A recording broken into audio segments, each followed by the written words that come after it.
Esta es la manera como podía ir rellenando yo todo lo que es mi cartel publicitario. ¿Qué carteles podía tener? Pues se podían hacer miles de ejemplos.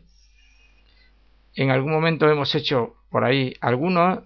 Es uno que realicé, por ejemplo, un poquito con los objetivos, los contenidos del curso, etcétera. Muy mejorable, pero es una manera de realizarlo. Esta es la manera como yo puedo aprovechar por las diferentes opciones. Aquí tendríamos un montón más de opciones, como sería insertar línea, otro tipo de polígonos, cuadrados, etcétera, etcétera, etcétera. Luego, una vez que haya terminado de realizar mi documento, lo exportaré en formato PDF, me dirá que existe algún tipo de error, ignoraré los errores, lo guardaré en el apartado correspondiente, en curso PDF 1, y aparecerá mi documento.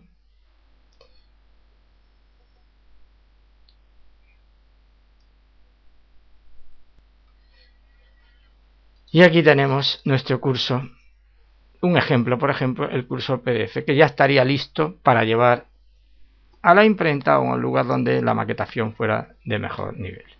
Y esta es la manera como puedo desarrollar la actividad que nos hemos propuesto como número 4.